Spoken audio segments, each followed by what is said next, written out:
Այդ առավոտյան, երբ Անդրանիկ Մարգարյանը մտավ իր աշխատասենյակ, նա արդեն գիտեր, որ այսօրը կլինի ճակատագրական։ Նախորդ երեկո ժամը 21-ի սահմաններում նրա անձնական հեռախոսահամարին զանգահարել էին Մոսկվայից։ Ոչ պաշտոնական գիծ, ոչ դեսպանատան միջոցով, ուղիղ զանգ, որի կոդը սկսվում էր +7-4-9-5 համակցությամբ։ Զրույցը տևել էր ընդամենը 7 րոպե, բայց անվտանգության ծառայության աշխատակիցները, որոնք հսկում էին շենքի մուտքերը, հետո վկայում էին, որ վարչապետը դուրս է եկել իր աշխատասենյակից սպիտակ դեմքով, ձեռքերը դողում էին, եւ նա անմիջապես պահանջել էր բերել իր անձնական բժշկին։ Բայց բժիշկը չէր եկել։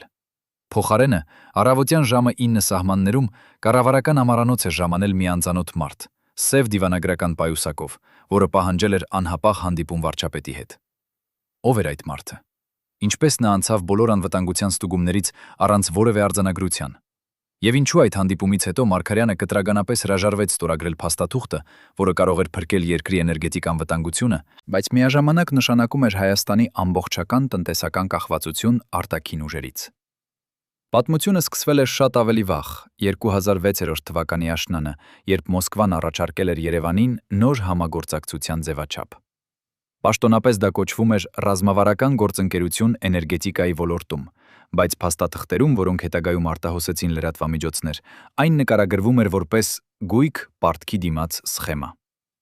Հայաստանը պարտք էր կուտակել գազի մատակարարման համար, շուրջ $200 միլիոն, եւ այժմ Մոսկվան պահանջում էր վճարել ոչ թե դրամով, այլ ակտիվներով։ Որ ակտիվներով։ Հիդրոէլեկտրակայաններ, էլեկտրական ցանցեր, նույնիսկ ռազմավարական նշանակության ենթակառուցվածքներ։ Անդրանիկ Մարգարյանը, որը միշտ հայտնի էր եղել իր զուսպ եւ հաշվարկված քաղաքականությամբ, սկզբում փորձեց բանակցել։ Նա ուղարկեց Մոսկվա իր ամենավստահելի տնտեսական խորհրդականներին, կազմակերպեց գաղտնի հանդիպումներ Գազպրոմի ներկայացուցիչների հետ, նույնիսկ անձամբ զանգահարեց Կրեմլ, փորձելով գտնել այլընտրանքային լուծում։ Բայց ամեն անգամ պատասխանը նույնն էր. կամ ստորագրեք, կամ գազի գինը կբարձրանա այնքան, որ Հայաստանը պարզապես չի կարողանա վճարել։ Եվ այդ պահին Մարգարյանը հասկացավ, սա այլևս տնտեսական հարց չէր, սա քաղաքական ուլտիմատում էր։ Բայց ինչու հենց Մարգարյանը։ Ինչու Մոսկվան այդքան ճնշում էր գործադրում հենց այս վարչապետի վրա, մինչդեռ նախորդ տարիներին նմանատիպ գործակներ անցել էին համեմատաբար հանգիստ։ Պատասխանը կայանում էր Մարգարյանի անձնական պատմության մեջ։ Նա եղել էր Սովետական միության վերջին սերնդի կոմունիստական գործիչներից մեկը, բայց միաժամանակ առաջին սերնդի անկախ Հայաստանի շինարարներից։ Նա գիտեր, թե ինչպես է աշխատում Մոսկվայի համակարգը, գիտեր բոլոր գաղտնի լծակները, բոլոր ճնշման մեթոդները։ Եվ հենց այդ իմացությունն էր դարձել նրա թույլ կողմը։ Երբ 2006 թվականի վերջին Կրեմլը սկսեց ավելի ագրեսիվ քաղաքականություն հետխորհրդային տարածքում, Մարգարյանը եղավ առաջին հետխորհրդային առաջնորդներից մեկը, ով բացահայտորեն ասաց ոչ։ Ոչ նոր ռազմաբազաներերի, ոչ լրացուցիչ զիջումների, ոչ տնտեսական ինքնիշխանության կորստի։ Եվ այդ ոչը արձագանքեց ամբողջ տարածաշրջքում։ Վրաստանը, Ուկրաինան, նույնիսկ Ղազախստանը սկսեցին նայել Երևանին որպես օրինակի։ Մարգարյանը դարձավ խորհրդանիշ, առաջնորդ, ով համարձակվեց դիմադրել։ Եվ հենց այդ պահին նրա ճակատագիրը կնքվեց։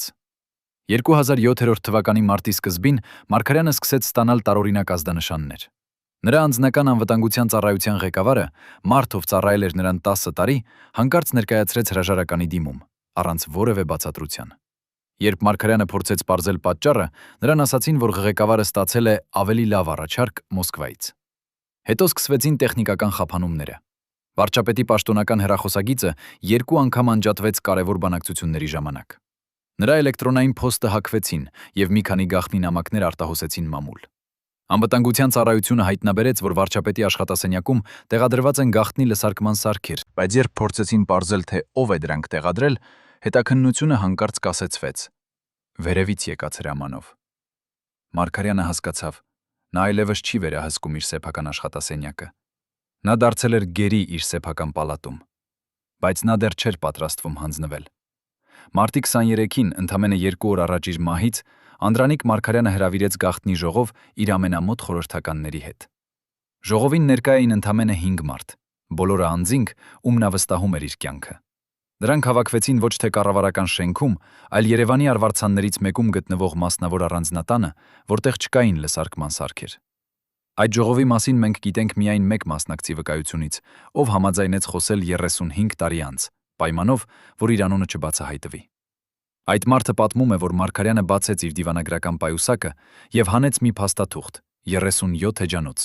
որի վերևում կարմիր կնիքով գրված էր «Գաղտնի հատուկ կարևորության»։ Սա էր այն փաստաթուղթը, որը Մոսկվան պահանջում էր ստորագրել։ Մարգարյանը սկսեց կարդալ բարձրաձայն, էջ առ էջ, կետ առ կետ, եւ որքան նա կարդում էր, այնքան նրա ձայնը դառնում էր ավելի դողդոջուն։ Փաստաթուղթը պահանջում էր ոչ միայն էներգետիկ ակտիվների փոխանցում, այլև ռազմական բազաների ընդլայնում, սահմանային հսկողության համատեղ մեխանիզմներ, նույնիսկ Հայաստանի արտաքին քաղաքականության որոշ ասպեկտների համակարգում Մոսկվայի հետ։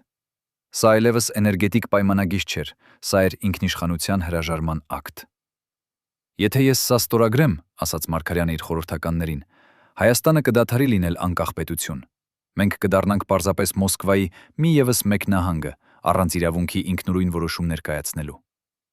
Խորհրդականներից մեկը, տնտեսագետ, փորձեց բացատրել, որ եթե նրանք չստորագրեն, Հայաստանը կբախվի էներգետիկ ճգնաժամի, գազի գինը կբարձրանա 3 անգամ, ձմեռը մարդիկ կմնան առանց ջեռուցման, տնտեսությունը կփլուզվի։ Բայց Մարգարյանը շարունակեց շարժել գլուխը։ Ես հասկանում եմ հետևանքները, ասաց նա,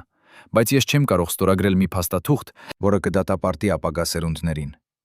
Եթե մենք այսօր զիջենք, վաղը մեզանից կպահանջեն ավելին, եւ մի օր կգա, երբ մենք այլևս ոչինչ չենք ունենա զիջելու։ Ժողովը տևեց 4 ժամ, եւ վերջում Մարգարյանը կայացրեց իր վերջնական որոշումը. նա չի ստորագրի։ Նա կփորձի գտնել այլընտրանքային լուծումներ, կդիմի Եվրոպական միությանը, Միացյալ Նահանգներին, նույնիսկ Չինաստանին, բայց նա չի հանձնի Հայաստանի ինքնիշխանությունը։ Եվ այդ պահին, ըստ վկայի, բոլորը հասկացան վարչապետը նոր ստորագրեց իր մահավճիռը։ Մարտի 24-ին, 1 օր առաջ իր մահից, Անդրանիկ Մարգարյանը ստացավ վերջին զանգը Մոսկվայից։ Այս անգամ զանգահարեց ոչ թե անանուն դիվանագետ, այլ շատ բարձր պաշտոն զբաղեցնող անձ, մարդ, ում անունը նույնիսկ այսօր չի կարելի հրապարակել անվտանգության նկատառումներից ելնելով։ Զրույցը տևեց 15 րոպե, եւ այն ամբողջությամբ ձայնագրվել էր անվտանգության ծառայության կողմից։ Բայց այդ ձայնագրությունը անհետացավ 25 մարտին, եւ մինչ օրս ոչ ոք չգիտի, թե որտեղ է այն։ Սակայն մենք ունենք մի աղբյուրի վկայություն, ով լսել է այդ ձայնագրությունը մինչև դրա անհետացումը։ Ըստ այդ աղբյուրի, զրույցը սկսվեց քաղաքավարի, բայց շատ արագ վերածվեց բացահայտ սպառնալիքի։ Մոսկվայի ներկայացուցիչը ասաց Մարգարյանին, որ նրանք գիտեն նրա որոշման մասին, եւ նրանք խորապես հիասթափված են։ Հետո նա ավելացրեց մի նախադասություն, որը սառեցրեց Մարգարյանի արյունը։ Պարոն վարչապետ, դուք պետք է հասկանաք, որ որոշ որոշումներ ունեն անդառնալի հետևանքներ։ Ոչ միայն ձեր երկրի համար, այլև անձամբ ձեզ համար։ Մարգարյանը փորձեց պատասխանել, բայց զանգը ընդհատվեց։ Երբ նա փորձեց հետ զանգահարել, համարը այլևս չէր պատասխանում։ Այդ երեկո Անդրանիկ Մարգարյանը մնաց իր աշխատասենյակում մինչև ուշ գիշեր։ Անվտանգության աշխատակիցները, որոնք հսկում էին շենքը, հետո վկայեցին, որ նրանք տեսան լույսը վառված մինչև առավոտյան 2-ը։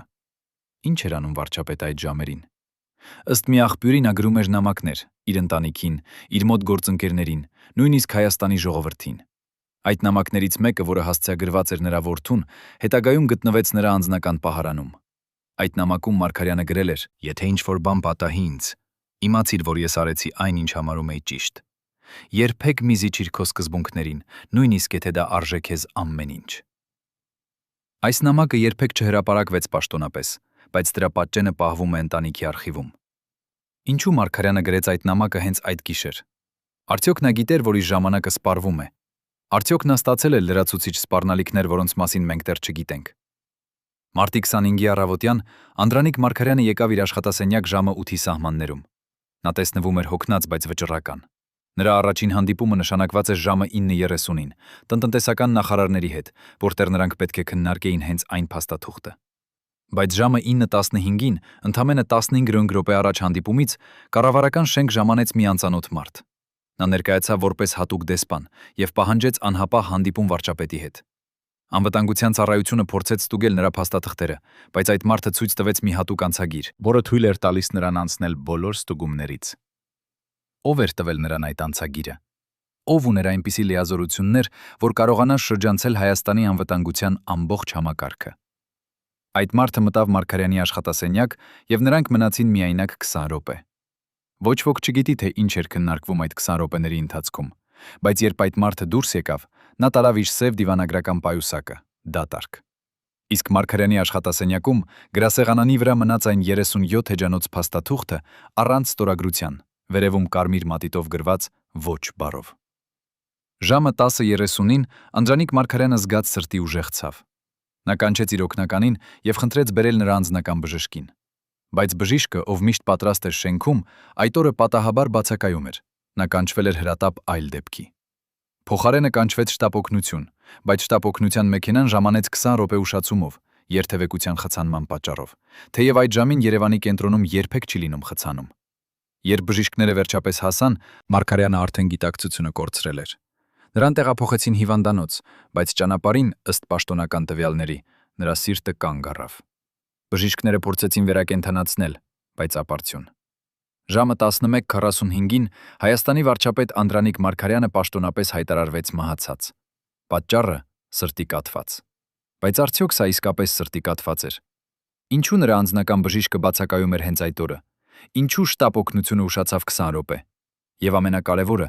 ով էր այդ հատուկ դեսպանը, ով այցելեց Մարգարյանին նրա վերջին րոպեներին։ Մինչև վերջին պահը ես հավատացի, որ մենք կփրկվենք, ասում է Անդրանիկ Մարգարյանի անձնական պահապանության նախկին սպան, ձեռքերը դեռևս դողում են 35 տարի անց։ Այս մարդը, ում անունը մենք չենք կարող բացահայտել անվտանգության նկատառումներից ելնելով, ծառայել է վարչապետին 6 պետին 6 տարի։ Նա եղել է այն մարդկանցից մեկը, ով տեսել է Մարգարյանի վերջին օրերը ամենամոտիկից։ Եվ այն, ինչ նա պատմում է, փոխում է ամեն ինչ, ինչ մենք կարծում էինք, որ գիտենք։ Երբ մենք հանդիպեցինք նրան մի անանուն բնակարանում Երևանի արվարձաններից մեկում, նա բերեց իր հետ մի հին տետր, իր անձնական օրագիրը, որտեղ նա գրանցել էր ամեն ինչ, ինչ տեսել էր 2007 թվականի մարտին։ Այդ օրագրի էջերը դեղնած են, թանաքը մասամբ ջնջված, բայց բառերը դեռ կարդացվում են։ Եվ այն, ինչ գրված է այնտեղ, ցնցում է։ Մարտի 23-ին գրում է նա. «Վարչապետը կանչեց ինձ իր աշխատասենյակ եւ ասաց ինձ մի բան, որը երբեք չմոռանամ։ Եթե ինձ հետ ինչ-որ բան պատահի, դու պետք է իմանաս ճշմարտությունը։ Նրանք ուզում են, որ ես ստորագրեմ մի փաստաթուղթ, որը կվերածի Հայաստանը գաղութի։ Ես չեմ ստորագրի, եւ նրանք գիտեն դա»։ Ինչու Մարգարյանը պատմեց այս գաղտնիքը իր պահապանին։ Արդյոք նա գիտեր, որ իր օրերը հաշված են։ Եվ ամենակարևորը, ինչու այս վկան պահպանեց լռությունը 35 տարի, եւ միայն հիմա է համաձայնվում խոսել։ Այդ օրագրում նկարագրված է նաև մի այլ դրվագ, որը երբեք չի հրապարակվել պաշտոնական հետաքննության ժամանակ։ Մարտի 24-ի երեկոյան, ժամը 21-ի սահմաններում, երբ Մարգարյանը դեռ աշխատում էր իր աշխատասենյակում, շենք մտավ մի կին, շուրջ 45 տարեկան, կրում էր մուգ զգեստ եւ արևային ակնոց, թեև արդեն մութ էր։ Անվտանգության ծառայությունը փորձեց կանգնեցնել նրան, բայց կինը ցույց տվեց մի փաստաթուղթ, որը թույլ տվեց նրան անցնել։ Պահապանը, ով այդ պահին հերթապահում էր, հիշում է, որ այդ փաստաթղթի վրա կար մի հատուկ կնիկ, կարմիր, շրջանաձև, որի կենտրոնում գրված էր մի կոդ՝ UM0544։ Այս կոդը նշանակում էր, որ կինը ներկայացնում էր ամենագաղտնի ծառայություններից մեկը։ Նա մտավ Մարգարյանի աշխատասենյակ եւ մնաց այնտեղ 25 րոպե։ Երբ նա դուրս եկավ, պահապանը նկատեց, որ կինը տարավ իր հետ մի փոքր ծրար, փաթաթված շաքանակագույն թղթի մեջ։ Ինչ կար այդ ծրարում։ Ինչու Մարգարյանը տվեց նրան ինչ-որ բան, եւ ինչու այդ կինը երբեք չհայտնվեց պաշտոնական հետաքննության ժամանակ։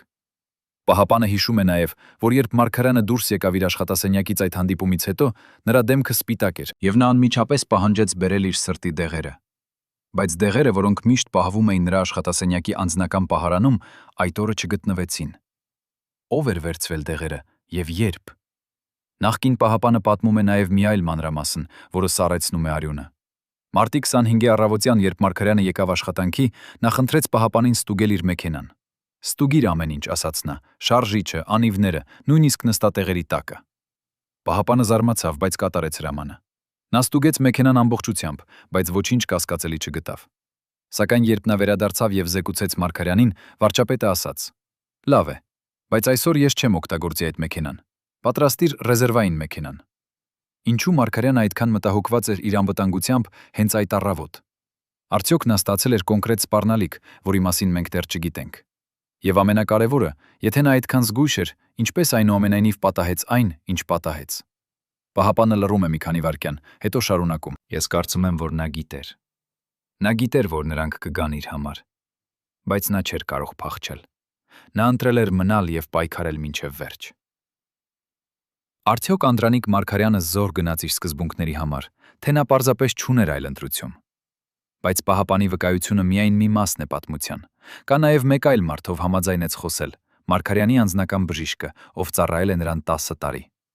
Այս բժիշկը, ում անունը նույնպես պետք է մնա գաղտնի, պահպանում է բժշկական փաստաթղթեր, որոնք երբեք չեն ներառվել պաշտոնական արխիվներում։ Երբ մենք հանդիպեցինք նրան, նա բերեց իր հետ մի հին պայուսակ, լի բժշկական քարտերով, վերլուծությունների արդյունքներով եւ դեղատոմսերով։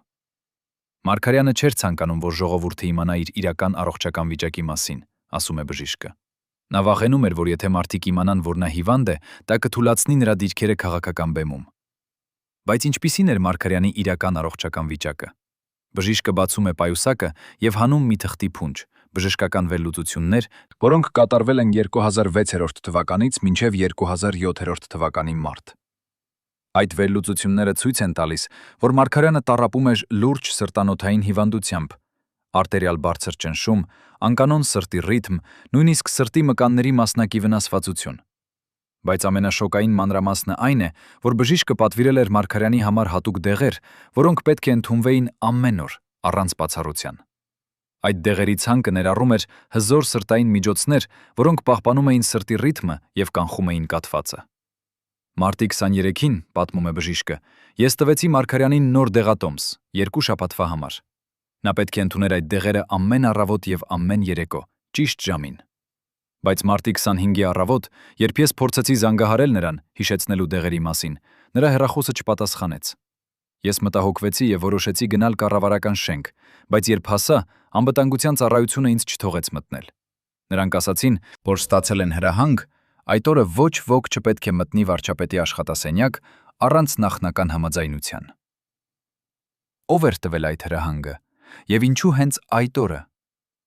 Բժիշկը շարունակում է. Ես սպասեցի դրսում մոտ 2 ժամ, բայց ինձ երբեք չթույլատրեցին մտնել։ Հետո ժամը 11-ի սահմաններում ես լսեցի աղմուկ, շտապ օգնության ավտոմեքենաներ։ Մարդիկ վազում էին։ Երբ ես հասկացա, թե ինչ է պատահել, արդեն ուշ էր։ Բժիշկը լռում է, հետո ավելացնում. Եթե ես կարողանայի մտնել այդ առավոտ, եթե ես կարողանայի տալ նրան նրա դեղերը, գուցե ամեն ինչ այլ կերպ կլիներ։ Բայց արդյոք դա պարզապես պատահականություն էր, թե ինչ-որ մեկը միտումնավոր կանխեց բժշկին հասնելուց Մարգարյանին հենց այն օրը, երբ նա ամենաշատն էր կարիք ունենում բժշկական օգնության։ Բժիշկը ցույց է տալիս նաև մեկ այլ փաստաթուղթ, որը երբեք չի հրապարակվել։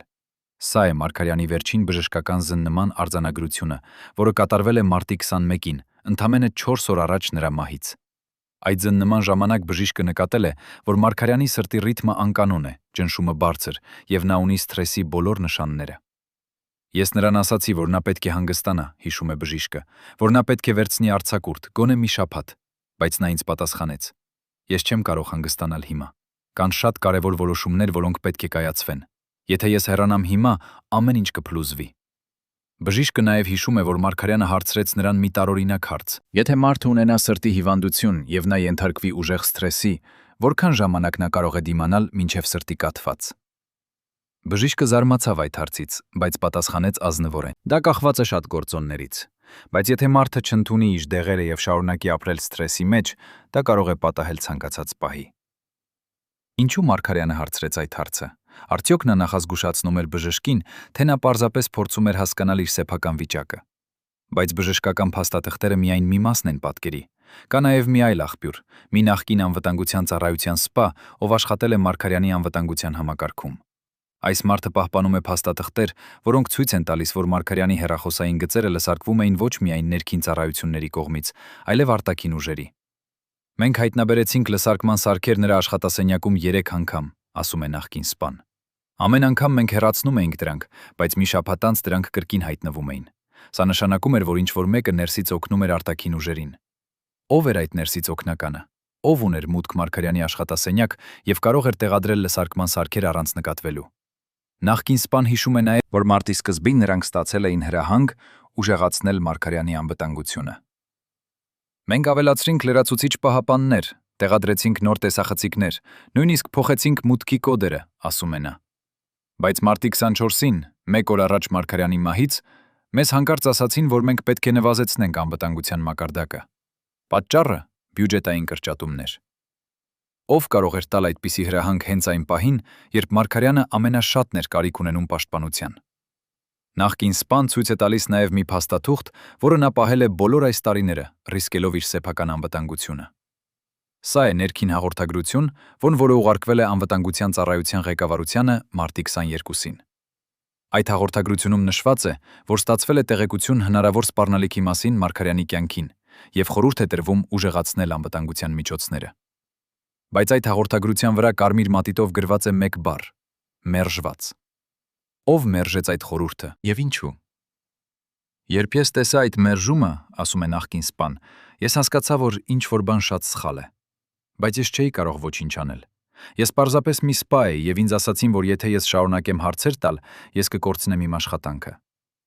Նա լռում է, հետո ավելացնում. Ես ապրում եմ այդ մեղքի հետ ամեն օր։ Գուցե եթե ես ավելի համարձակ լինեի, եթե ես բարձրաձայնեի, Մարգարյանը դեռ կապրեր։ Բայց արդյոք մի սպան կարող էր փոխել ամբողջ համակարգը, որը ըստ երևույթին արդեն որոշել էր Մարգարյանի ճակատագիրը։ Այս 3 վկաների պատմություններից բխում է մի պատկեր, որը շատ ավելի մութ է, քան պաշտոնական վարկածը։ Մարգարյանը չէր մահացել պարզապես սրտի կաթվածից։ Նա մահացել էր, որովհետև նա համարձակվել էր ասել ոչ։ Ոչ արտաքին ճնշմանը, ոչ տնտեսական շանտաժին, ոչ քաղաքական ուլտիմատումներին։ Եվ այդ ոչը արժեց նրան ամեն ինչ։ Բայց ով էր կազմակերպել այս ամենը։ Ով ուներ այնպիսի ուժ եւ ռեսուրսներ, որ կարողանար շրջանցել ամբողջ անվտանգության համակարգը, հեռացնել բժշկին, ուշացնել շտապ օգնությունը եւ վերջապես հասնել իր նպատակին։ Պատասխանը ըստ երևույթին գտնվում է այն փաստաթղթում, որը Մարգարյանը երբեք չստորագրեց։ Այդ փաստաթուղթը, որը անհետացավ նրա մահից հետո, պարունակում էր ոչ միայն տնտեսական պայմաններ, այլև քաղաքական պահանջներ, որոնք կփոխեին Հայաստանի ողջ ապագան։ Եվ ինչ-որ մեկը, ինչ-որ տեղ, որոշել էր, որ այդ փաստաթուղթը պետք է ստորագրվի, անկախ կնից։ Քիչ մարդիկ գիտեն, որ գերագույն ընկերը, հրապարակային աթեիստը, դողում էր անեծքների եւ կանխատեսումների առջև։ Բայց Անդրանիկ Մարգարյանի դեպքում խոսքը չէր հին սովետական առաջնորդների մասին։ Խոսքը մի այլ մարդու մասին էր։ Մի մարդու, ով հավատում էր ռացիոնալ մտածողությանը, բայց միաժամանակ չէր կարող անտեսել տարօրինակ նշանները, որոնք սկսեցին հայտնվել նրա կյանքում 2006 թվականի վերջից։ Մարգարյանի անձնական արխիվներում, որոնք պահվում են նրա ընտանիքի մոտ, գտնվել է մի նշում, գրված նրա սեփական ձեռքով, որտեղ նա նկարագրում է մի տարօրինակ երազ։ Երեք գիշեր երազումս տեսա մի ծերունի կին, գրում է նա, որը ասաց ինձ, որ ես պետք է զգույշ լինեմ կարմիր փաստաթղթերից։ Նա ասաց, որ այդ փաստաթղթերը կբերեն իմ վախճանը։ Այս նշումը թվագրված է 2006 թվականի նոյեմբերի 12-ով, ընդամենը 4 ամիս առաջ նրա մահից։ Արդյոք սա պարզապես պատահական երազ էր, թե Մարգարյանի ենթագիտակցությունը փորձում էր նախազգուշացնել նրան գալիք վտանգի մասին։ Բայց այս երազը միայն սկիզբն էր։ Մարգարյանի մոտ աշխատակիցներից մեկը, ով համաձայնեց խոսել անանուն, հիշում է մի դրվագ, որը տեղի ունեցավ 2007 թվականի հունվարին։ Մենք ճանապարհորդում էինք դեպի Գյումրի, պատմում է նա, եւ ճանապարհին Մարգարյանը հանկարծ պահանջեց կանգնեցնել մեքենան։ Նա դուրս եկավ եւ մոտեցավ մի ծեր կնոջ, ով նստած էր ճանապարհի եզրին։ Նրանք խոսեցին մոտ 10 րոպե, եւ երբ Մարգարյանը վերադարձավ մեքենա, նրա դեմքը սպիտակ էր։ Երբ աշխատակիցը հարցրեց, թե ինչ է պատահել, Մարգարյանը պարզապես ասաց. «Այդ կինը ինձ ասաց ինչ-որ բան, որը ես չեմ կարող հավատալ, բայց միաժամանակ չեմ կարող անտեսել»։ Նա երբեք չբացահայտեց, թե ինչ էր ասել այդ կինը, բայց այդ օրվանից սկսած նա դարձավ ավելի մտահոգ, ավելի զգույշ, կարծես սպասում էր ինչ-որ անխուսափելի դժբախտության։ Ով էր այդ կինը, եւ ինչ էր նա ասել Մարգարյանին, որ այդքան խորապես ազդեց նրա վրա։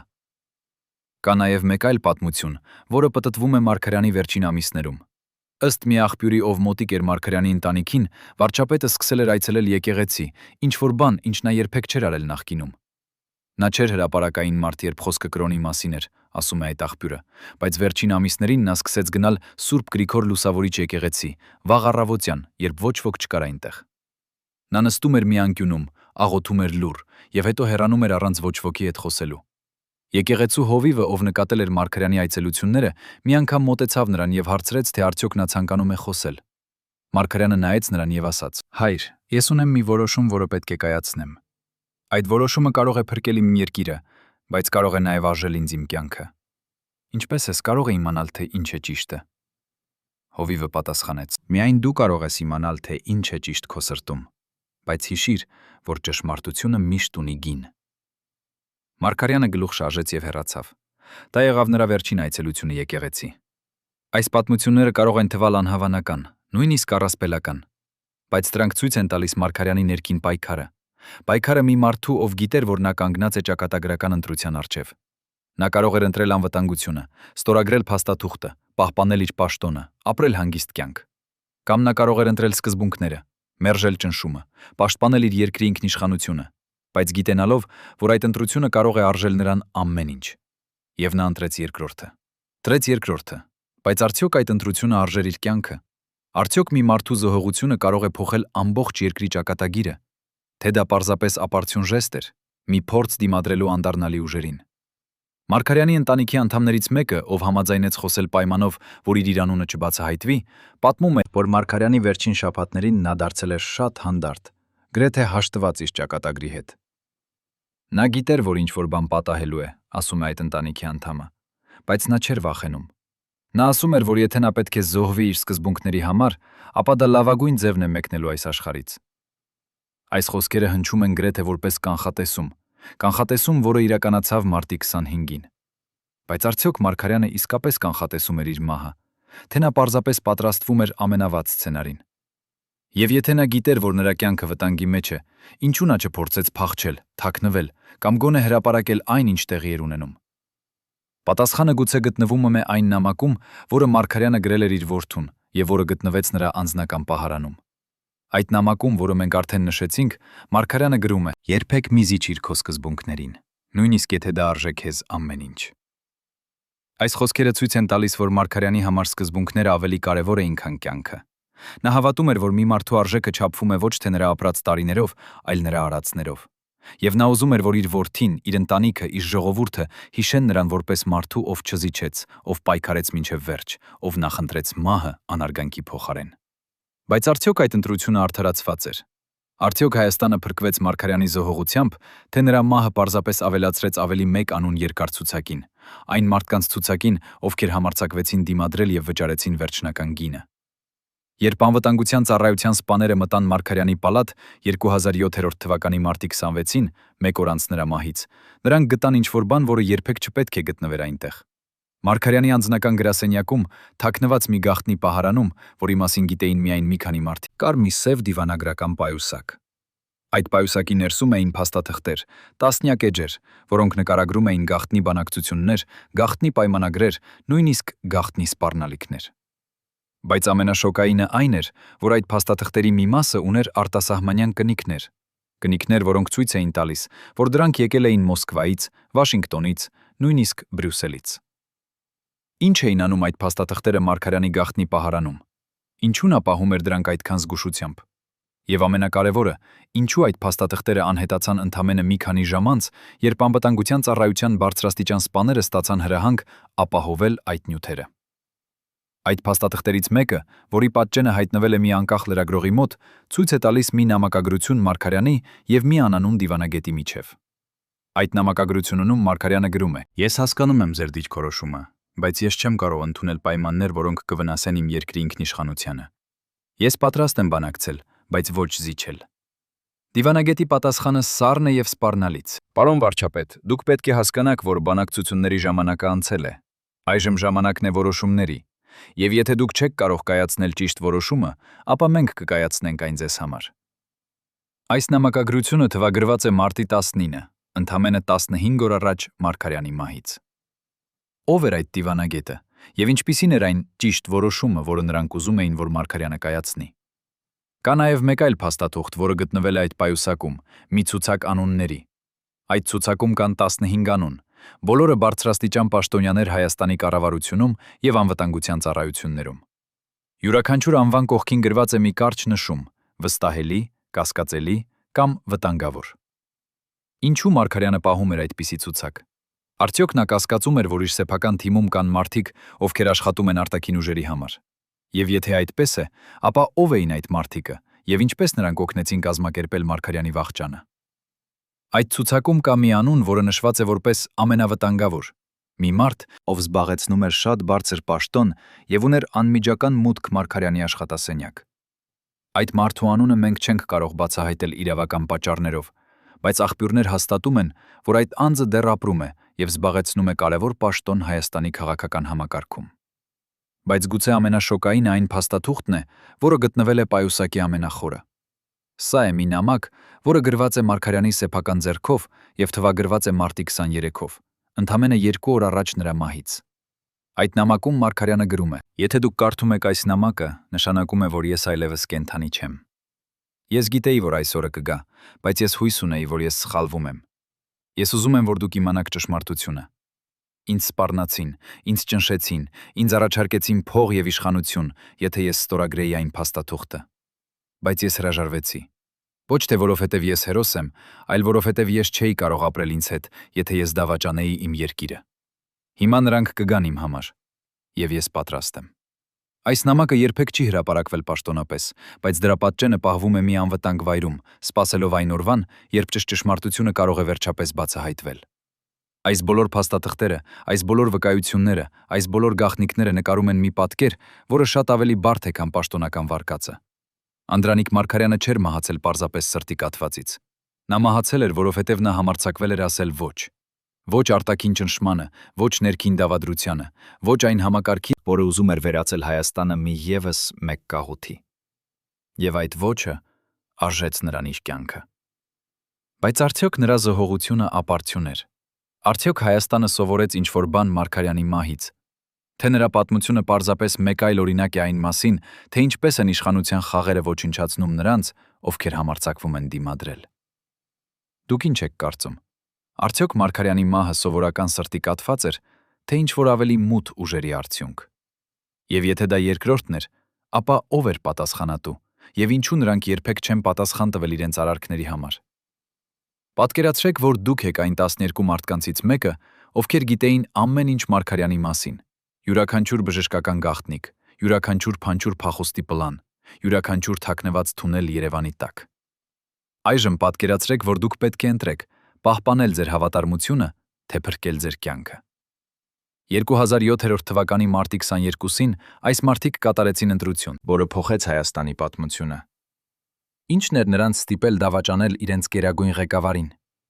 Այս 12 հոգուց յուրաքանչյուրը ուներ իր պատճառը, իր վախը, իր գինը։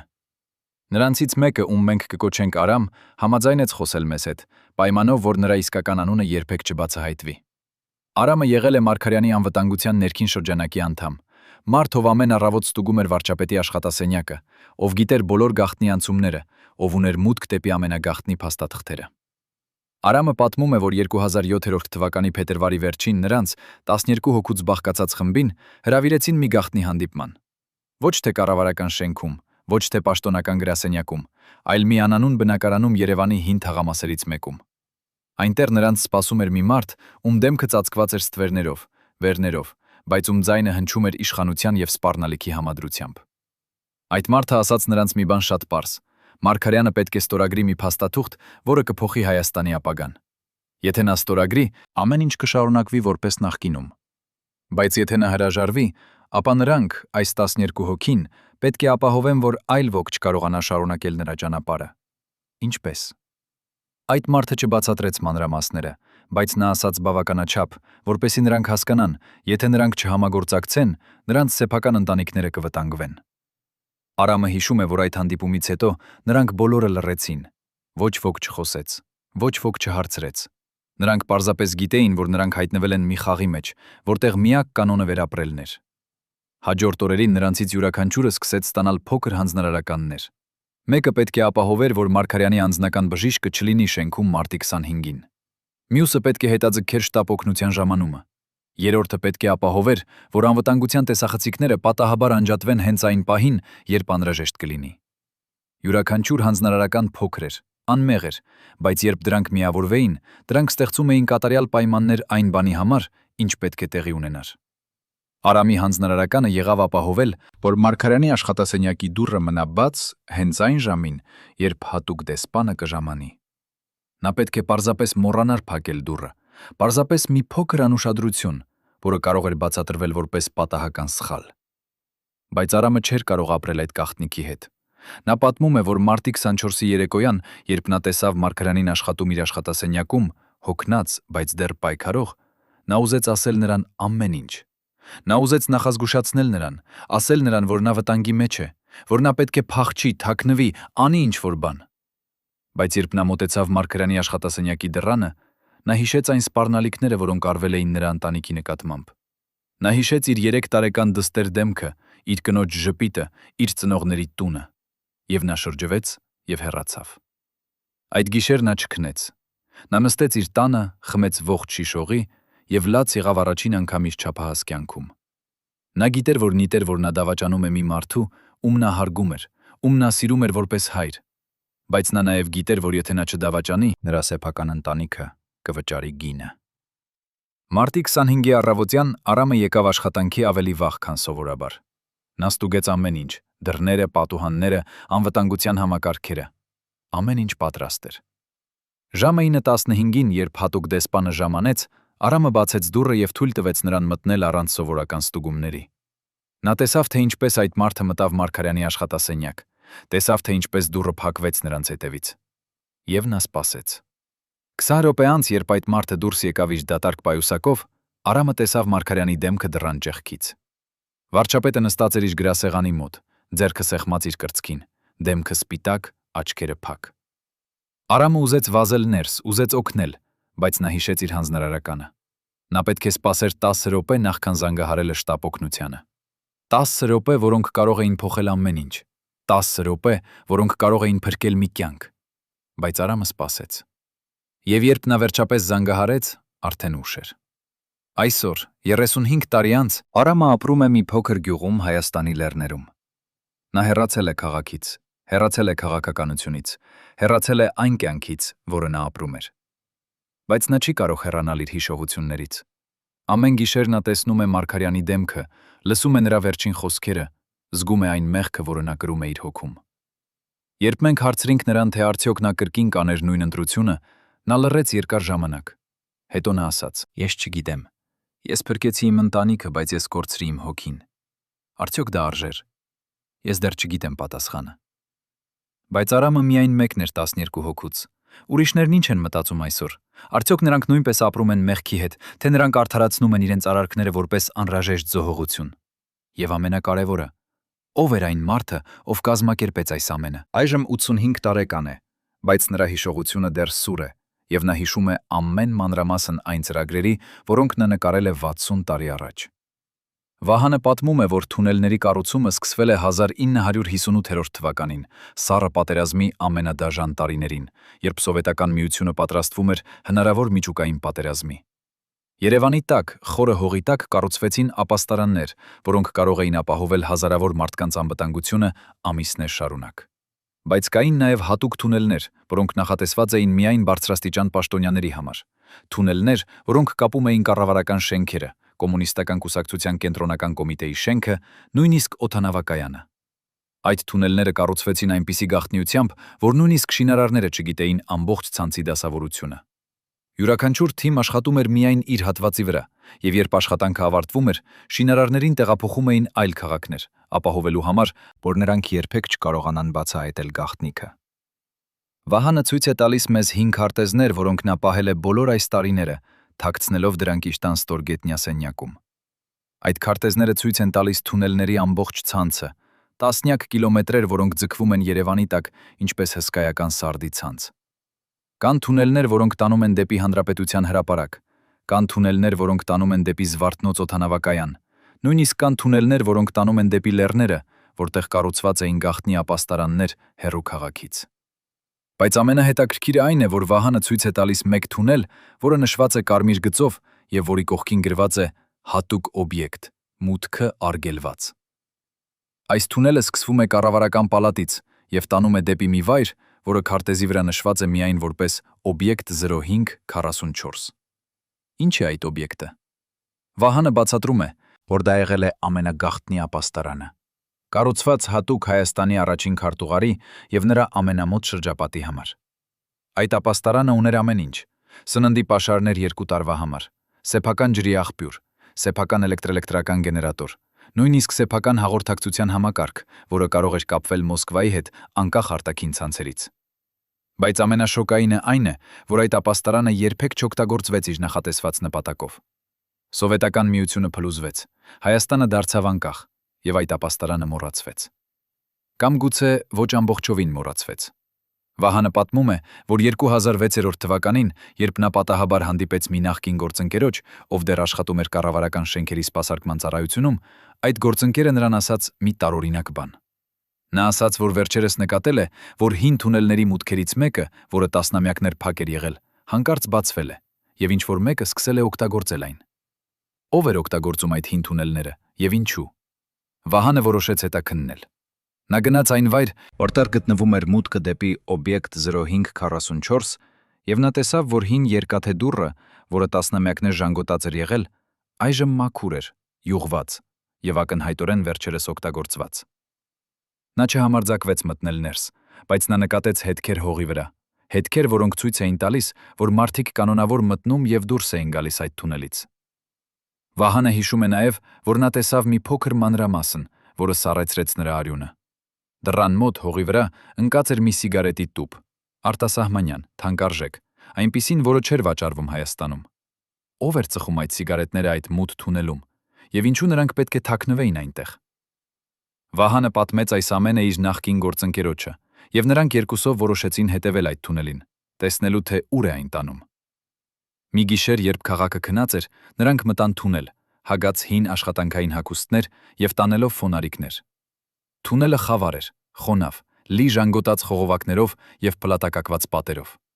Նրանք քայլեցին մոտ 20 րոպե, երբ հանկարծ լսեցին ձայներ։ Նրանք անմիջապես անջատեցին իրենց ֆոնարիկները եւ թաքնվեցին մի հին սարքավորումների հետևում։ Ձայները մոտենում էին, եւ հետո նրանք տեսան լույսեր, երկու մարդ, ովքեր քայլում էին թունելով, խոսում էին ցածր ձայնով։ Վահանը չկարողացավ լսել նրանց խոսակցությունը, բայց նա հստակ տեսավ նրանց դեմքերը, երբ նրանք անցան նրանց կողքով։ Մեկը եղավ մի ծանոթ դեմք, մի բարձրաստիճան անվտանգության սպա, ում Վահանը տեսել էր հեռուստատեսությամբ։ Մյուսը եղավ մի անծանոթ մարդ, արտասահմանյան տեսք ունեցող, կրում էր թանկ կոստյում եւ խոսում էր ռուսերեն։ Երբ այդ երկու մարդիկը անցան, Վահանը եւ նրա գործընկերը սպասեցին մի քանի րոպե, հետո շարունակեցին հետևել թունելին։ Նրանք հասան մի մեծ սենյակի, որը լուսավորված էր էլեկտրական լամպերով։ Այդ սենյակում կային սեղաններ, աթոռներ, նույնիսկ մի փոքր խոհանոց։ Պատերի վրա կախված էին քարտեզներ, Հայաստանի քարտեզներ, Կովկասի քարտեզներ, նույնիսկ Եվրոպայի քարտեզներ։ Սեղանի վրա ընկած էին փաստաթղթեր, տասնյակ էջեր փաստեր, տասնյակ էջեր, որոնք ծածկված էին գրություններով եւ դիագրամներով։ Վահանը ուզեց մոտենալ եւ կարդալ այդ փաստաթղթերը, բայց այդ պահին նրանք լսեցին ձայներ կրկին, այս անգամ ավելի մոտ։ Նրանք վազեցին դուրս թունելից, վախենալով, որ նրանք կբռնվեն։ Երբ նրանք վերջապես դուրս եկան եւ վերադարձան քաղաք, նրանք երթվեցին երբեք չխոսել այն մասին, ինչ տեսել էին։ Բայց Վահանը չկարողացավ մոռանալ այն, ինչ նա տեսավ այդ գաղտնի սենյակում։ Նա հիշում է մի մանրամասն, որը դեռ հետապնդում է նրան։ Սեղանի վրա, այդ փաստաթղթերի կողքին, ընկած էր մի լուսանկար, Անդրանիկ Մարգարյանի լուսանկարը։ Ինչու Մարգարյանի լուսանկարը գտնվում էր այդ գաղտնի սենյակում։ Ինչու այդ մարդիկ հավաքվում էին այնտեղ, խորը Երևանի տակ, հեռու բոլոր աչքերից։ Եվ ինչ էին նրանք պլանավորում այդ գաղտնի հանդիպումներում։ Վահանը չգիտի պատասխանները, բայց նա գիտի մեկ բան. այն, ինչ տեղի ունեցավ մարտի 25-ին, չէր պատահական։ Դա եղավ մի պլանի արդյունք, մի պլանի, որը մշակվել էր ամիսներ շարունակ, մի պլանի, որը ներառում էր մարդկանց, ովքեր ունեին մուտք ամենագաղտնի վայրերը, ամենագաղտնի տեղեկությունները։ Եվ այդ պլանը իրականացվեց կատարյալ ճշգրտությամբ։ Բայց ով էր այդ պլանի հեղինակը։ Ով ուներ այնպիսի ռեսուրսներ եւ իշխանություն, որ կարողանար կազմակերպել այս ամենը։ Վահանը չի կարող պատասխանել, բայց նա հավատում է, որ պատասխանը դեռ թաքնված է այդ թունելների խորքում, սպասելով այն օրվան, երբ ինչ-որ մեկը կունենա համարձակություն գնալ այնտեղ եւ բացահայտել ճշմարտությունը։ Մեկ շաբաթ առաջ նրա մահից առաջնորդը ունեցավ մի գաղտնի հանդիպում, որը չհայտնվեց որևէ պաշտոնական արձանագրության մեջ։ Մի արտասահմանյան դեսպան ժամանեց գիշերը, անցկացրեց 1 ժամ նախագահական գրասենյակում եւ հեռացավ առանց ողջույնի։ Վկաները ասում են, որ այդ քննարկումից հետո առաջնորդը դուրս եկավ գրասենյակից սպիտակ դեմքով։ Ինչ ասացին նրան այդ գիշեր։ Արդյոք նրան առաջարկեցին աքսոր, թե կարդացին նրան մահվան դատավճիռը։ Ով էր այդ մարդը։ KGB-ի գործակալ, ԿՀՎ-ի ուղարկյալ, թե ինչ-որ ավելի հզոր ուժի ներկայացուցիչ։ Մենք հանդիպեցինք մի մարդու, ով այդ գիշեր հերթապահում էր կառավարական պալատում։ Այս մարդը, ում մենք կկոչենք Գևորգ, եղել է անվտանգության ծառայության սպա, պատասխանատու պալատի արտաքին պարսպի անվտանգության համար։ Գևորգը հիշում է, որ 2007 թվականի մարտի 18-ին ժամը 21-ի սահմաններում նրան տեղեկացրին, որ մի հատուկ այցելու կժամանի եւ որ նա պետք է թույլ տա նրան մտնել առանց սովորական ստուգումների։ Գևորգը զարմացավ, որովհետև նման հրահանգներ շատ հազվադեպ էին տրվում եւ միայն ամենակարևոր այցելուների համար։ Ժամը 22-ին ուսին ժամանեց մի սև մեքենա, դիվանագրական համարանիշներով, բայց ոչ հայկական, ոչ ռուսական։ Գևորգը չկարողացավ հստակ տեսնել համարանիշները, բայց նա հիշում է, որ դրանք ունեին կապույտ ֆոն եւ սպիտակ տառեր։ Մեքենայից իջավ երկու մարդ, վարորդը եւ ուղևորը։ Ուղևորը կրում էր մուգ կոստյում, ուներ դիվանագրական պայուսակ եւ նրա դեմքը մասամբ ծածկված էր գիշերային ստվերներով։ Գևորգը բացեց դարպասը եւ թույլ տվեց նրանց մտնել։ Նա նկատեց, որ այդ մարդը խոսում էր ռուսերեն վարորդի հետ, բայց նրա առոգանությունը տարօրինակ էր, կարծես նա ռուս չէր, այլ սովորել էր լեզուն որպես օտար։ Այդ մարդը մտավ պալատ եւ անհետացավ ներսում։ Գևորգը մնաց դրսում, հսկելով մուտքը, բայց նա չէր կարող չմտածել, թե ով էր այդ տարօրինակ այցելուն եւ ինչու նա եկել էր այդքան ուշ գիշեր։ Մոտ 1 ժամ անց այդ մարդը դուրս եկավ պալատից։ Գևորգը նկատեց, որ նրա դեմքը այժմ ավելի հստակ էր տեսանելի լույսերի տակ։ Նա եղավ մոտ 50 տարեկան, բարակ, բարձրահասակ, ուներ մոխրագույն մազեր եւ սառը անարտահայտիչ աչքեր։ Նա չնայեց Գևորգին, չասաց ոչինչ, պարզապես նստեց մեքենա եւ հեռացավ։ Բայց Գևորգը նկատեց մի մանրամասն, որը նրան շփոթեցրեց։ Երբ այդ մարդը անցնում էր նրա կողքից, Գևորգը տեսավ նրա ձեռքի վրա մի տատուիրովկա, փոքր, բայց հստակ, որը պատկերում էր մի խորհրդանիշ, որը Գևորգը ճանաչեց որպես հին ռազմական միավորի նշան։ Բայց ո՞ր միավորի։ Գևորգը չէր հիշում ճշգրիտ, բայց նա գիտեր, որ այդ խորհրդանիշը կապված էր Սովետական միության հատուկ ծառայությունների հետ։ Հաջորդ օրը Գևորգը փորձեց պարզել, թե ով էր այդ այցելուն։ Նա հարցրեց իր վերադասներին, բայց նրանք ասացին նրան, որ դա գաղտնի տեղեկություն է եւ որ նա չպետք է հարցեր տա։ Գևորգը չշարունակեց հարցնել, բայց նա չմոռացավ այդ գիշերը։ Եվ երբ մարտի 25-ին նա լսեց Մարգարյանի մահվան մասին, նա անմիջապես հիշեց այդ տարօրինակ այցելուին։ Արդյոք կար կապ այդ երկու իրադարձությունների միջև։ Գևորգը չգիտեր, բայց նա զգում էր, որ ինչ-որ բան շատ սխալ էր։ Նա որոշեց պահպանել լռությունը, բայց նա նաև որոշեց գրանցել ամեն ինչ, ինչ նա հիշում էր այդ գիշերվա մասին։ Նա գրեց մի մանրամասն նկարագրություն այդ մարդու, նրա մեքենայի, նրա վարքագծի, եւ նա թաքցրեց այդ նկարագրությունը մի անվտանգ վայրում։ Տարիներ անց, երբ Գևորգը արդեն թոշակի էր գնացել, նա պատահաբար տեսավ մի հին լուսանկար մի պատմական գրքում։ Այդ լուսանկարը ցույց էր տալիս մի խումբ սպաների, Սովետական միության հատուկ ծառայությունների անդամների, ովքեր ծառայել էին Աֆղանստանում 80-ականներին։ Եվ այդ խմբում Գևորգը տեսավ մի դեմք, որը նա անմիջապես ճանաչեց։ Դա եղավ այն մարդը, ով այցելել էր Մարգարյանին մարտի 18-ի գիշերը։ Գևորգը կարդաց լուսանկարի տակ գրված անունները, բայց այն մարդու անունը, ում նա փնտրում էր, չկար այնտեղ։ Փոխարենը այնտեղ գրված էր. հատուկ միավորի անդամներ։ Անուններն անհայտ են անվտանգության նկատառումներից ելնելով։ Գևորգը հասկացավ, որ այդ մարդը եղել է ոչ թե սովորական դիվանագետ, այլ հատուկ գործակալ, մարդ, ով ուղարկվել էր կատարելու մի շատ կոնկրետ առաքելություն։ Եվ այդ առաքելությունը ըստ երևույթին կապված էր Անդրանիկ Մարգարյանի հետ։ Բայց ինչ էր այդ առաքելությունը։ Արդյոք այդ մարդը եկել էր նախազգուշացնելու Մարգարյանին, սպառնալու նրան, թե ինչ-որ ավելի մութ նպատակով։ Գևորգը չգիտի պատասխանը, բայց նա հավատում է, որ այդ հանդիպումը եղավ վճռորոշ պահ Մարգարյանի ճակատագրում։ Այն, ինչ ասացվեց այդ գիշեր, որոշեց այն, ինչ տեղի ունեցավ 1 շաբաթ անց։ Եվ եթե մենք ուզում ենք հասկանալ Մարգարյանի մահվան իրական պատճառները, մենք պետք է պարզենք, թե ով էր այդ մարդը եւ ինչ էր նա ասել Մարգարյանին այդ վերջին գաղտնի հանդիպման ժամանակ։ Գևորգը պահպանում է իր նկարագրությունը, հույս ունենալով, որ մի օր ինչ-որ մեկը կօգտագործի այն, բացահայտելու ճշմարտությունը։ Բայց մինչ այդ օրը գա, այդ գաղտնիքը մնում է թաղված, ինչպես այն բազմաթիվ այլ գաղտնիքները, որոնք շրջապատում են Անդրանիկ Մարգարյանի վերջին օրերը։ Այս 3 պատմությունները 12 դավաճանների, գաղտնի թունելների եւ գիշերային այցելուի նկարում են մի պատկեր, որը շատ ավելի բարդ է, քան ցանկացած պաշտոնական վարկած։ Մարգարյանի մահը չէր պարզապես բժշկական դժբախտություն։ Դա եղավ մի ուշադիր պլանավորված գործողության արդյունք, գործողության, որը ներառում էր տասնյակ մարդկանց, գաղտնի հանդիպումներ, արտաքին ուժերի միջամտություն եւ մի վերջնական նպատակ՝ հեռացնել մի մարդու, ով համարձակվել էր ասել ոչ։ Բայց ով էր այդ գործողության հիմնական կազմակերպիչը։ Ով ուներ այնպիսի ուժ եւ ռեսուրսներ, որ կարողանար համակարգել այս բոլոր տարրերը եւ հասնել իր նպատակին։ Պատասխանը գուցե դեռ թաքնված է այն փաստաթղթերում, որոնք անհետացան Մարգարյանի մահից հետո, կամ այն գաղտնի սենյակում խորը Երևանի թունելների մեջ, կամ այն հիշողություններում այն մարդկանց, ովքեր տեսան ճշմարտությունը, բայց վախեցան խոսել։ Արդյոք մենք երբևէ կիմանանք ամբողջ ճշմարտությունը։ Արդյոք այն մարդիկը, ովքեր պատասխանատու են Մարգարյանի մահվան համար, երբևէ կպատասխանեն իրենց արարքների համար։ Թե այս գաղտնիքը կմնա թաղված հավերժ, ևս մեկ չլուծված առեղծված Հայաստանի պատմության մեջ։ Անդրանիկ Մարգարյանի անձնական պահարանում պահվող դոսիեները ունեին հատուկ կոդ UM 0544։ Դոսիեներ այնքան գաղտնի, որ գոյություն ունեին միայն 3 օրինակ ամբողջ երկրում։ Այդ դոսիեներում գտնվում էին տեղեկություններ վարչապետի իրական առողջական վիճակի մասին,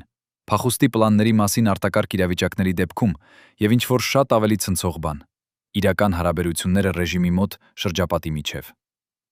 Ինչու այդ դոսիեները ոչնչացվեցին հենց մարտի 25-ին, կատարման օրը։ Մենք հանդիպեցինք մի մարդու, ով մուտք ուներ այդ դոսիեներին, նախկին արխիվարի, ով աշխատել է կառավարական արխիվում 30 տարի։ Այս կինը, ում մենք կկոչենք Արմինե, այժմ 75 տարեկան է, բայց նրա հիշողությունը մնում է անսխալ, եւ նա պահպանել է ինչ-որ բան, որը կարող էր արժենալ նրա կյանքը, այդ դոսիեների լուսապաճենները։ Արմինեն պատմում է, որ 2007 թվականի մարտի սկզբին նրան հանձնարարվեց պատրաստել հատուկ փաթեթ, բոլոր գաղտնի դոսիեները, որոնք վերաբերում էին Մարգարյանին։ Նրան ասացին, որ այդ դոսիեները պետք է փոխանցվեին բարձրաստիճան անվտանգության սպային, բայց նրան չբացատրեցին, թե ինչու եւ ինչի համար։ Արմինեն, ով տասնամյակներ աշխատել էր արխիվում եւ տեսել էր բազմաթիվ տարօրինակ հրահանգներ, այս անգամ զգաց, որ ինչ-որ բան այլ էր։ Նա որոշեց գաղտնի պատճնել ամենակարևոր փաստաթղթերը նախքան դրանք հանձնելը։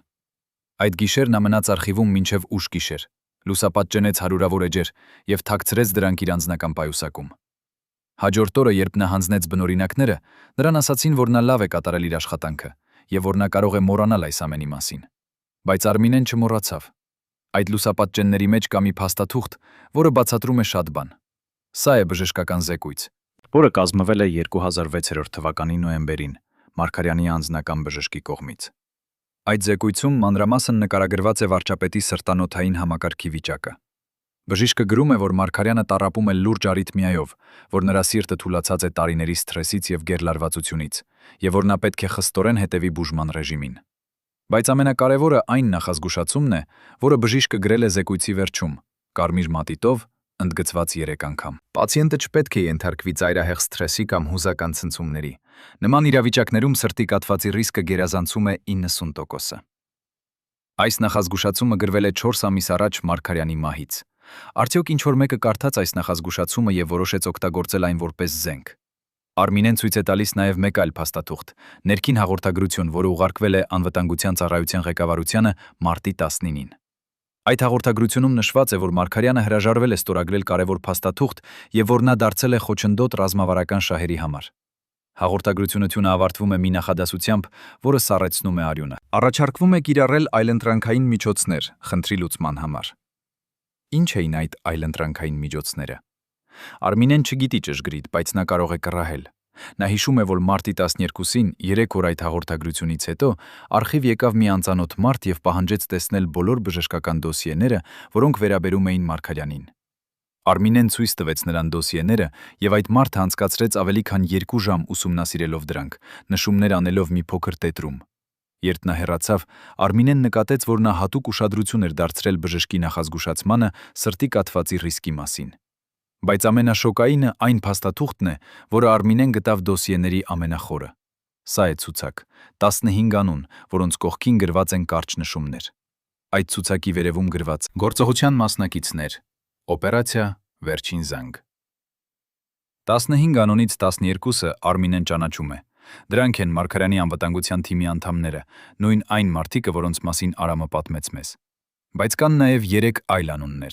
անուններ, որոնք Արմինեն չի ճանաչում, բայց որոնց կողքին գրված է արտաքին համակարգող։ Ո՞վ էին այդ 3 մարդիկը։ Արդյոք նրանք էին այն մարդիկը, ովքեր կազմակերպեցին ամբողջ գործողությունը, ովքեր տվեցին հրահանգները, ովքեր ապահովեցին, որ ամեն ինչ ընթանա ըստ պլանի։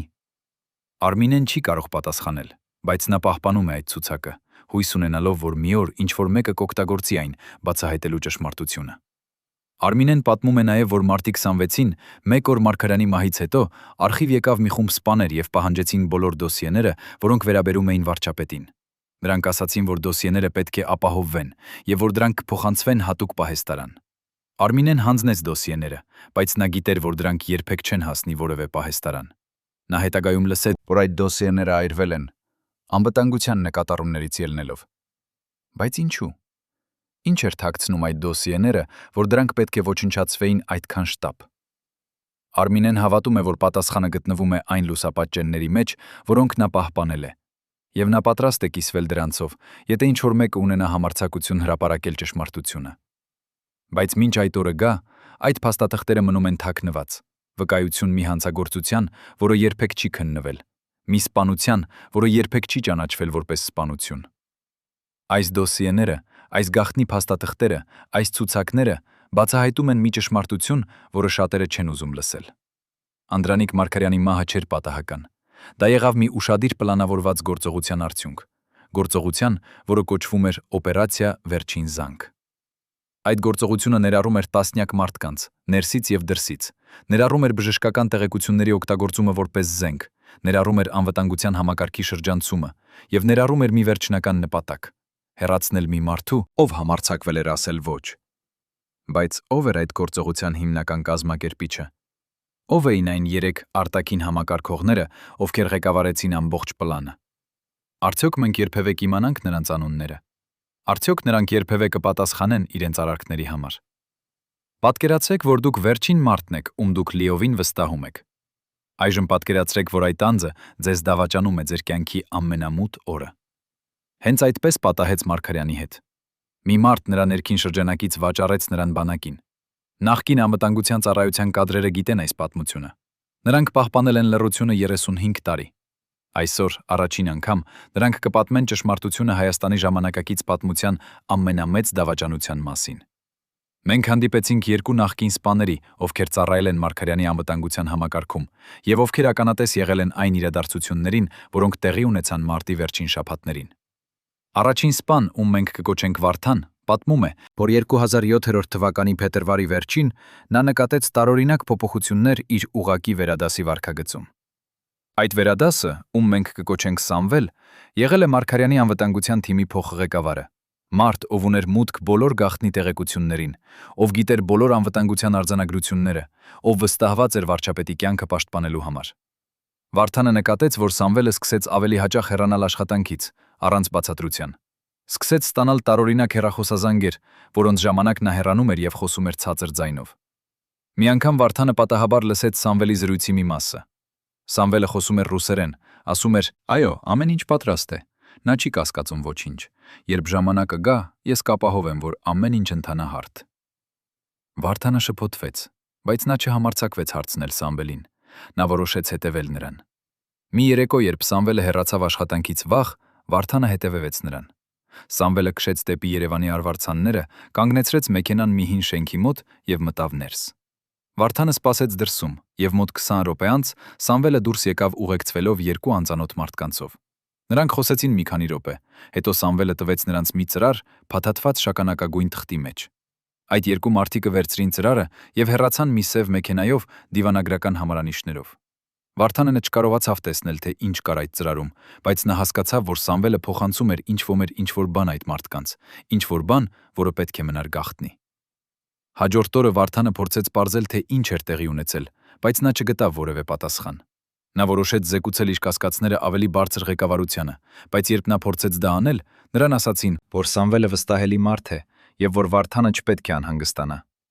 Բայց Վարդանը շարունակեց անհանգստանալ։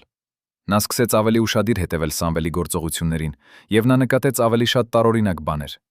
Սամվելը սկսեց փոխել անվտանգության արձանագրությունները, փոքր փոփոխություններ, որոնք կարող էին թվալ անմեղ, բայց որոնք ստեղծում էին խոցելիություններ համակարգում։ Օրինակ, նա փոխեց պահապանների հերթափոխի ժամանակացույցը, այնպես որ որոշակի ժամերին լինեին ավելի քիչ պահապաններ։ Նա նաև փոխեց տեստեսախցիկների դիրքերը, այնպես որ որոշակի անկյուններ մնային անհսկելի։ Այս բոլոր փոփոխությունները կատարվեցին մարտի երկրորդ կեսին, հենց այն ժամանակ, երբ Մարգարյանի վրա ճնշումը հասնում էր գագաթնակետի։ Մարտի 24-ին, 1 օր առաջ Մարգարյանի մահից, Վարդանը տեսավ Սամվելին հանդիպելիս մի անծանոթ մարդու հետ, նույն այն մարդը, ում նա տեսել էր այն երեկո արվարձաններում։ Նրանք խոսեցին մի քանի րոպե, եւ Վարդանը լսեց Սամվելի վերջին խոսքերը. «Վաղը, ամեն ինչ պատրաստ է վաղվա համար»։ Վարդանը սառեց։ Նա հասկացավ, որ ինչ-որ բան պատահելու է հաջորդ օրը, բայց նա չգիտեր ինչ։ Նա փորձեց նախազգուշացնել Մարգարյանին, բայց նա չկարողացավ հասնել նրան։ Սամվելը արգելափակել էր բոլոր ուղիները դեպի վարչապետ։ Մարտի 25-ի առավոտյան, երբ Վարդանը եկավ աշխատանքի, նա տեսավ, որ Սամվելը արդեն այնտեղ էր, ավելի վաղ, քան սովորաբար։ Սամվելը տեսնվում էր հանգիստ, նույնիսկ գոհ, կարծես նա սպասում էր ինչ-որ բանի։ Եվ երբ ժամը 9:15-ին հատուկ դեսպանը ժամանեց, Սամվելը անձամբ ուղեկցեց նրան դեպի Մարգարյանի աշխատասենյակ։ Վարդանը հիշում է, որ երբ Մարգարյանը զգաց սրտի ցավը եւ կանչեց օգնություն, Սամվելը եղավ առաջինը, ով փորձեց օգնել։ Բայց Վարդանը նկատեց, որ Սամվելի օգնությունը տարօրինակ էր։ Նա չկանչեց անմիջապես շտապ օգնությունը, նա չտվեց Մարգարյանին նրա սրտի դեղերը, որոնք պետք է լինեին աշխատասենյակում։ Փոխարենը նա պարզապես նստեց Մարգարյանի կողքին եւ սպասեց։ Սպասեց 10 րոպե, մինչև վերջապես կանչեց շտապ օգնությունը։ 10 րոպե, որոնք կարող էին փրկել մի կյանք, բայց որոնք օգտագործվեցին ապահովելու, որ այդ կյանքը կավարտվի։ Երբ շտապ օգնությունը վերջապես ժամանեց, արդեն ուշ էր։ Մարգարյանը մահացել էր, եւ Սամվելը կատարել էր իր առաքելությունը։ Բայց պատմությունը չավարտվեց այնտեղ։ Մարտի 26-ին, մեկ օր Մարգարյանի մահից հետո,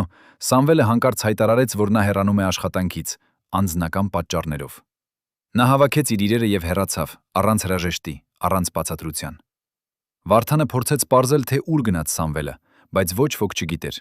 Նա պարզապես անհետացավ։ Ավելի ուշ Վարդանը լսեց լուրեր, որ Սամվելը տեղափոխվել է Ռուսաստան, որ նա ստացել է նոր աշխատանք Մոսկվայում, որ նա ապրում է հարուստ կյանք։ Բայց ոչ ոք չգիտեր ճշգրիտ մանրամասները։ Սամվելը դարձել էր ուրվական, մարդ, ով կատարել էր իր առաքելությունը եւ ստացել էր իր վարձատրությունը։ Վարձատրությունը, բայց ինչ գնով։ Նա դավաճանել էր մի մարդու, ում նա երդվել էր պապաշտպանել։ Նա վաճառել էր իր հոգին փողի եւ անվտանգության համար։ Եվ նա ապրում է այդ դավաճանության հետ ամեն օր։ Երկրորդ սպան, ում մենք կկոչենք Հայկ, պատմում է նմանատիպ պատմություն։ Նա նաև նկատել էր Սամվելի տարօրինակ վարքագիծը, նաև կասկածել էր, որ ինչ-որ բան սխալ է, բայց նա նույնպես չէր կարողացել ոչինչ անել։ Հայկը հիշում է, որ մարտի 25-ի երեկոյան, երբ Մարգարյանի մարմինը տեղափոխվեց հիվանդանոց, Սամվելը մնաց աշխատասենյակում հավաքելու անձնական իրերը։ Բայց Հայկը նկատեց, որ Սամվելը հավաքում էր ոչ թե անձնական իրեր, այլ փաստաթղթեր։ Նա վերցրեց մի փաթեթ փաստաթղթեր Մարգարյանի գրասեղանից, դրեց դրանք իր պայուսակում եւ հեռացավ։ Ինչ էին այդ փաստաթղթերը։ Արդյոք դրանք էին այն գաղտնի դոսիեները, որոնց մասին Արմինեն պատմեց մեզ։ Արդյոք Սամվելը վերցրեց դրանք ապահովելու, որ ոչ ոք երբեք չիմանա ճշմարտությունը։ Հայկը պատմում է նաև, որ մի քանի ամիս անց Մարգարյանի մահից նա պատահաբար հանդիպեց Սամվելին Երևանի փողոցներից մեկում։ Սամվելը փորձեց խուսափել նրանից, բայց Հայկը կանգնեցրեց նրան եւ հարցրեց. «Ինչու դու դա արեցիր։ Ինչու դու դավաճանեցիր նրան»։ Սամվելը նայեց Հայկին սառը աչքերով եւ ասաց. «Դու չես հասկանում։ Դա չէր անձնական։ Դա եղավ անհրաժեշտություն։ Եթե ես չանեի դա, ինչ-որ մեկ ուրիշը կաներ։ Գոնե այսպես ես փրկեցի իմ ընտանիքը»։ Հետո նա շրջվեց եւ հեռացավ։ Հայկը երբեք այլևս չտեսավ նրան, բայց այդ խոսքերը մնացին նրա հիշողության մեջ։ Դա եղավ անհրաժեշտություն։ Արդյոք դավաճանությունը երբևէ կարող է լինել անհրաժեշտություն։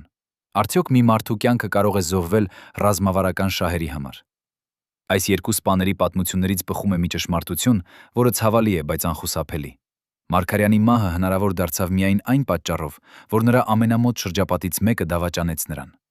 Սամվելը, մարդը, ում Մարգարյանը վստահում էր իր կյանքը, դարձավ գործիք այն ուժերի ձեռքում, որոնք ուզում էին հեռացնել վարչապետին։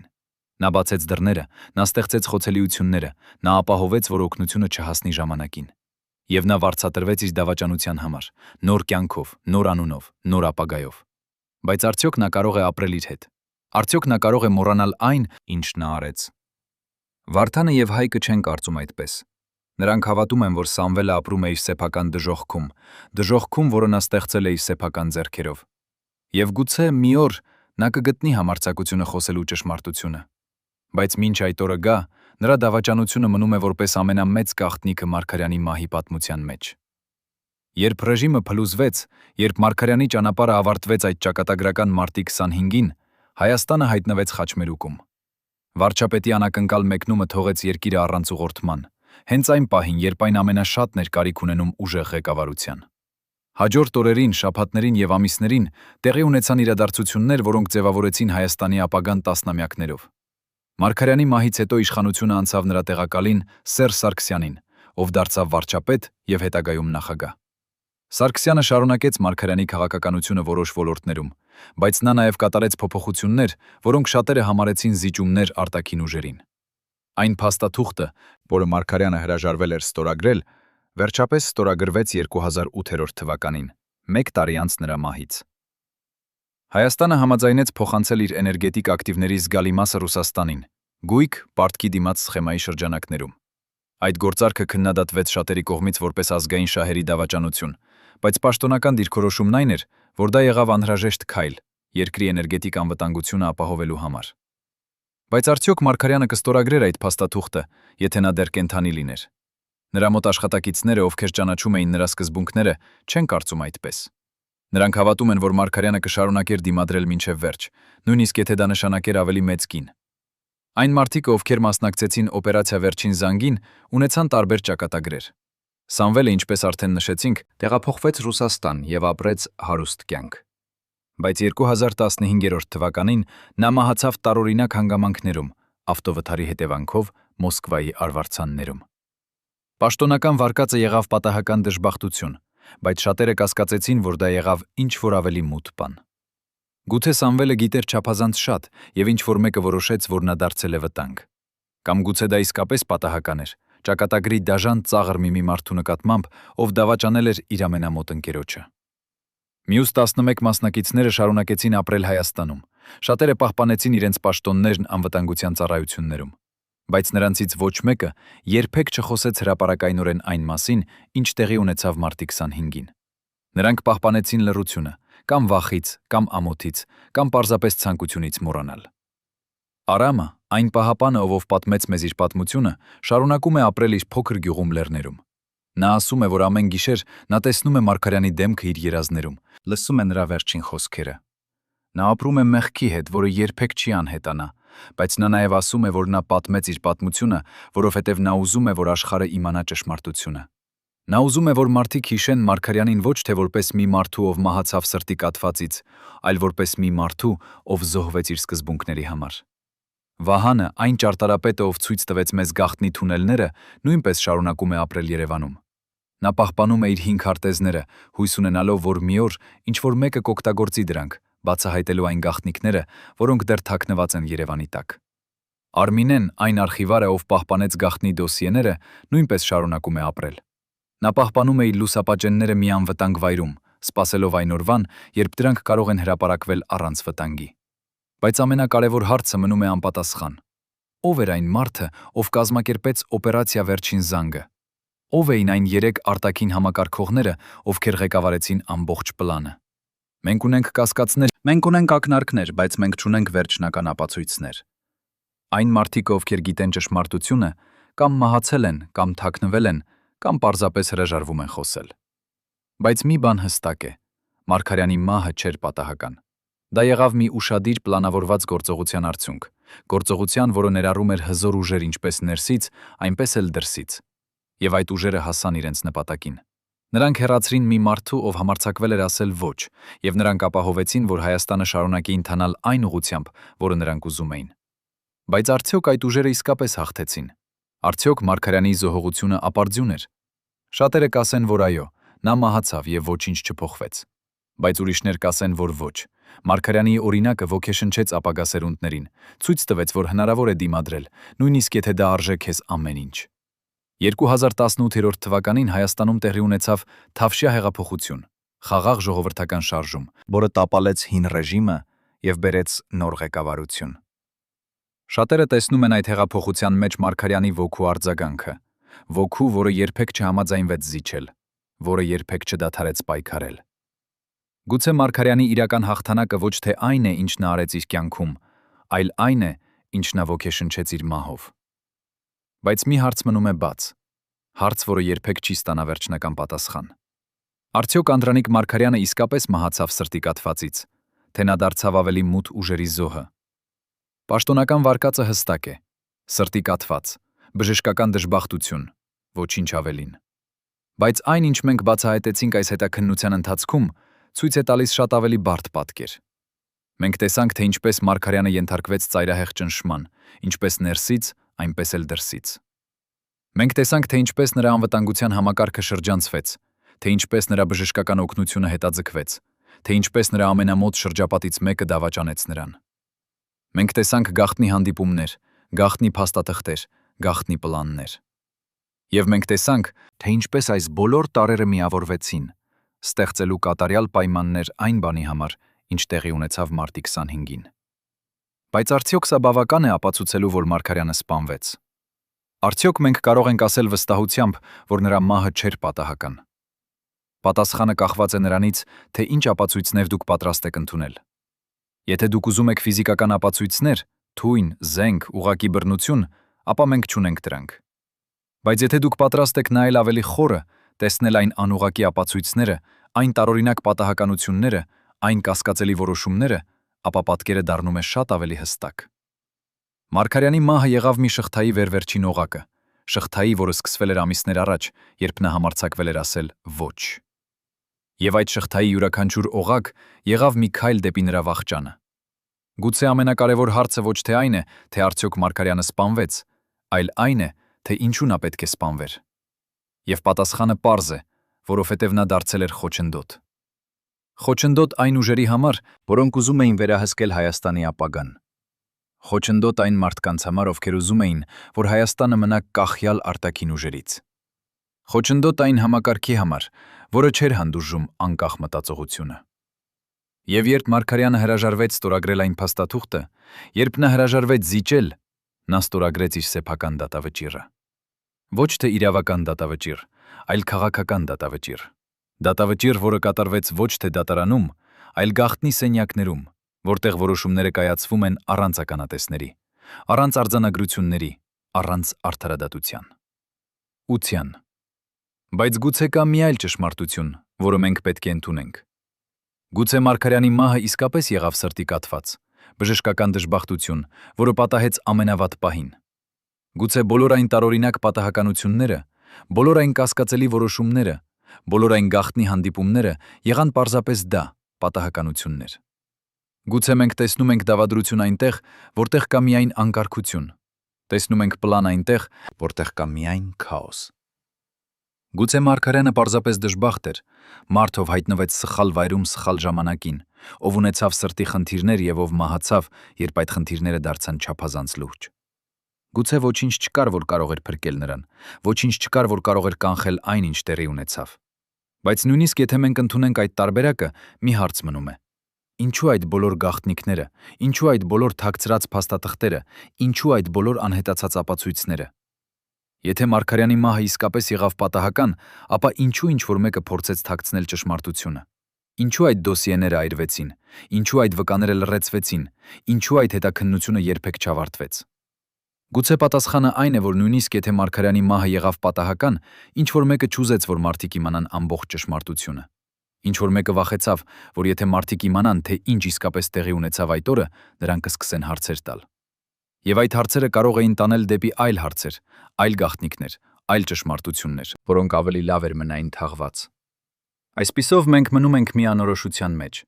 Մենք գիտենք, որ ինչ-որ բան տեղի ունեցավ մարտի 25-ին 2007 թվականին, ինչ-որ բան, որը փոխեց Հայաստանի պատմությունը։ Մենք գիտենք, որ Անդրանիկ Մարգարյանը մահացավ այդ օրը, եւ որ նրա մահը թողեց մի դատարկություն, որը երբեք լիովին չլցվեց։ Բայց մենք չգիտենք ճշգրիտ, թե ինչ էր այդ ինչ-որ բանը։ Մենք չգիտենք, թե արդյոք դա եղավ սպանություն, թե պատահական մահ, թե ինչ-որ բան այդ երկուսի միջև։ Եվ գուցե մենք երբեք չիմանանք։ Գուցե այդ գաղտնիքը կմնա թաղված հավերժ, եւս մեկ չլուծված առեղծված Հայաստանի պատմության մեջ։ Բայց գուցե դա նաեւ լավ է։ Գուցե որոշ ճշմարտություններ ավելի լավ է մնան անհայտ, որոշ գաղտնիքներ ավելի լավ է մնան թաքնված։ Որովհետև երբեմն ճշմարտությունը կարող է լինել չափազանց ցավալի, չափազանց վտանգավոր, չափազանց ոչնչացուցիչ։ 2007 թվականի մարտի 25-ը դարձավ ոչ միայն մի մարդու կյանքի վերջը, այլև մի դարաշրջանի ավարտը Հայաստանի համար։ Այն օրվանից սկսած երկիրը մտավ նոր փուլ, որը բերեց ինչպես հույսեր, այնպես էլ հիասթափություններ, ինչպես առաջընթաց, այնպես էլ նոր մարտահրավերներ։ Բայց Մարգարյանի հիշատակը մնաց կենդանի, ոչ թե պաշտոնական հուշարձաններում կամ պետական արարողություններում, այլ այն մարդկանց սրտերում, ովքեր հիշում են նրան որպես առաջնորդ, ով համարձակվեց ասել ոչ։ Ովքեր հիշում են նրան որպես մարդ, ով նախընտրեց իր սկզբունքները իր անվտանգության փոխարեն։ Ովքեր հիշում են նրան որպես խորհրդանիշ դիմադրության այն ուժերի դեմ, որոնք ուզում են վերահսկել, ճնշել, ստրկացնել։ Այսօր, երբ մենք նայում ենք ետ այդ իրադարձություններին, մենք տեսնում ենք մի պատմություն, որը շատ ավելի բարդ է, քան պաշտոնական վարկածը։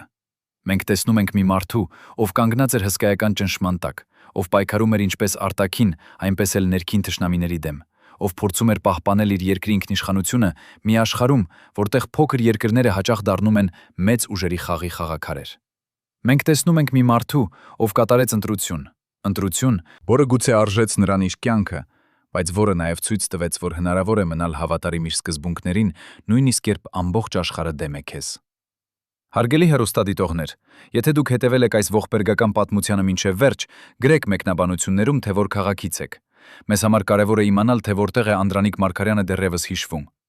Եվ բաժանորդագրվեք ալիքին, չբաց թողնելու ճշմարտությունը պատմության կուռքերի մասին։